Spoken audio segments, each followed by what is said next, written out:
স্বামীর জন্য দুই স্ত্রীকে নিয়ে একসাথে এক বিছানায় ঘুমানো জায়েজ আছে কিনা এ বিষয়টা জানার জন্য এক ভাই আমাদেরকে কোয়েশ্চেন করেছে এবং the present time this question the most important for everyone. আসলে দেখেন যে বিয়ে এটা আল্লাহ তাআলা পুরুষের জন্য একটা থেকে শুরু করে 4টা পর্যন্ত জায়েজ করেছেন। মাসনা ওয়া সুলাসা ওয়া রুবা। আল্লাহ তাআলা একজন পুরুষকে একসাথে 4টা স্ত্রী রাখার অধিকার দিয়েছে। এখন কথা হচ্ছে যদি কোনো পুরুষ সে একসাথে 2টা 3টা অথবা 4টা স্ত্রী রাখে, এখন 4 জন 3 জন বা 2 জন স্ত্রীকে নিয়ে একসাথে এক বিছানায় ঘুমাতে পারবে কি না এটা হচ্ছে আমাদের জানার বিষয়।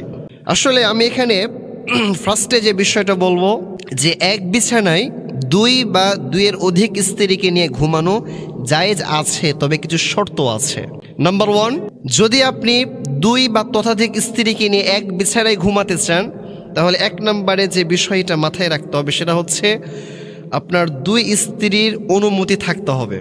যদি তারা 2 জন এটা মেনে নেয় যারা ঠিক আছে আমরা 2 জনেই আপনার সাথে এক বিছানায় থাকব, এটা কোনো বড় সমস্যা নয়, তাহলে আপনি এই জায়গাতে আপনি আপনার 2 স্ত্রী বা 3 স্ত্রীকে নিয়ে একসাথে এক বিছানায় থাকতে পারবেন। নাম্বার 2, যদি আপনি আপনার 2 স্ত্রী বা 2-এর অধিক স্ত্রীকে নিয়ে এক বিছানায় থাকতে চান তাহলে এখানে একটা শর্ত আছে, সেটা হচ্ছে কখনো এক স্ত্রীর সাথে অন্য স্ত্রীর সামনে মেলামেশা করা যাবে না। প্রিয় ভাইয়েরা, বিষয়টা বুঝতে পেরেছেন? যদি আপনি 2 বা ততোধিক স্ত্রীকে নিয়ে আপনার এক বিছানায় একসাথে থাকতে চান তাহলে এক স্ত্রীর সাথে আরেক স্ত্রীর মেলামেশা করা যাবে না। এবং আরেকটা শর্ত হচ্ছে যে খবরদার আপনি যে 2 বা 2-এর অধিক স্ত্রীকে নিয়ে থাকবেন একসাথে, এই ক্ষেত্রে একটা কথা অবশ্যই মাথায় রাখতে হবে যে একজন নারী আরেকজন নারীর সামনে তার সতর খুলতে পারবে না। প্রিয় ভাইয়েরা, এবং এই বিষয়টা বর্তমানে অনেক একটা বিগ প্রবলেম হয়ে দাঁড়িয়েছে। দেখবেন ছেলেদের ক্ষেত্রে এই বিষয়টা ওরকম সমস্যা হয়ে দাঁড়ায় না, বাট মেয়েদের ক্ষেত্রে দেখবেন যে সমস্ত মেয়েগুলো হোস্টেলে থাকে, যারা বিভিন্ন বড় বড় হলে থাকে, ইউনিভার্সিটিতে পড়াশোনা করে, এরা দেখবেন যে মেয়েদের সামনে নিজের সতরটাকে সেরকম কোনো কিছু মনেই করে না। এরা দেখবেন যে তারা এক বান্ধবী আরেক বান্ধবীর সামনে নিজের ওড়নাটাকে সরিয়ে একসাথে পাশাপাশি বসে থাকে। এরপরে নিজের ড্রেস যখন তারা চেঞ্জ করে তখন দেখবেন তারা এটা কোনো কিছু মাথায় নেয় না যে আমার সামনে একজন মেয়ে আছে এবং আমার সতরটা আমি খুলছি, এ সতরটা তার থেকে আমাকে গোপন রাখতে হবে। তারা ওপেনলি এক বান্ধবী আরেক বান্ধবীর সামনে ড্রেস চেঞ্জ করে ফেলে। বাট পুরুষদের ক্ষেত্রে দেখবেন এই বিষয়টা এরকম হয় না। তারা সামান্য লুঙ্গি চেঞ্জ করতে হলেও দেখবেন যে একজন পুরুষ আর একজন পুরুষের থেকে একটু আর হয়ে তারা ড্রেসটা চেঞ্জ করে।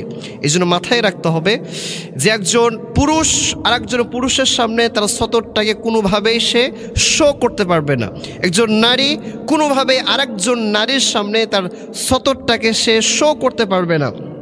এবং ইসলামে বলেছে খবরদার একজন পুরুষ আর একজন পুরুষের সাথে একসাথে এক কম্বলের নিচে ঘুমানোও কিন্তু নিষেধ করা হয়েছে। প্রিয় ভাইয়েরা, কারণ ঘুম এটা হচ্ছে অর্ধেক মৃত্যু। যে কোনো সময় আপনার ঘুমের ভিতরে যে কোনো বাজে স্বপ্ন আপনি দেখতে পারেন, বাট ওই সময় আপনার ওই ফ্রেন্ডের সাথে অন্য কিছু একটা হওয়ার সম্ভাবনা থাকে। বাকি এই বিষয়গুলো আমরা এত খোলাসা হয়ে বলি এই কারণে যে এই বিষয়গুলো অনেকে না জানার কারণে তারা এইগুলো বারংবার করেই যাচ্ছে। এই জন্য আমাদেরকে খুব সতর্ক হতে হবে। আল্লাহ তাআলা প্রত্যেকটা মুসলিম ভাই বোনকে কথাগুলো বুঝার তৌফিক দান করুন। আমিন।